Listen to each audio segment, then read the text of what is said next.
I did a whole video on how I think that Janelle is more than just money to Kody. And I forgot my biggest point, which this comment kind of raises, which is I think if Kody was trying to get back with Janelle just for money, nothing else, I think he would have gone after Meri too. Because Meri has this big MLM. She has a B&B. And he was like genuinely like, go away, let's get rid of you. And I think if Kody was really, the decision to get Janelle to come back was just about money and nothing else, which I don't think is the case, I think that he would have gone after the easy mark, which is Meri. Because Meri was still actively saying like, I'm open to reconciliation if you want to work on this, but you're clearly not wanting to work on this. Now, one of the things that I want to point out about the whole Meri situation, and my husband and I are divided on this, so if you do not agree with me, then you probably agree with him, which is that my husband's very much like, Kody was clear, Meri should have gotten out of there. And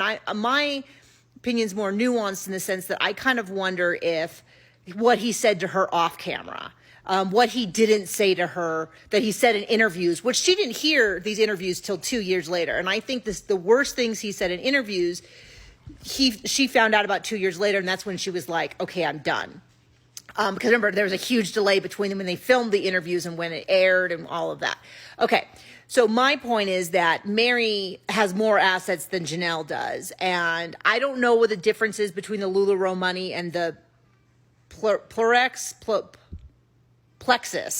The Plexus money is. But Meri's been making more money for a long time. And the indications have been that the wives have been keeping the MLM money. Now, the TV money went into a group account and that stopped I think 3 years ago. I have to go look at the date. It's when they made that new DARPSAG thing. And I think that's when everybody went off and made their own LLLs. But anyway, LLCs, sorry. But I think that if it was just about money, he would have gone after Meri. Clearly, he didn't go after Meri. He did the Vegas, like, I guess if you want to hang around and pretend, I'll allow it.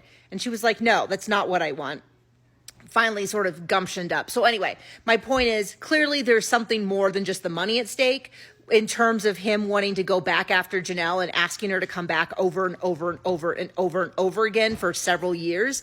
It has to be something different because if it was just about money, he would have done more to keep Meri. Frankly, he would have done more to keep Christine because, you know, he just flat out said, I'm not going to have sex with you anymore. And she's like, okay, that's a deal breaker. And he was like, how dare you? But he didn't really try to win her back. So anyway, that's my summary.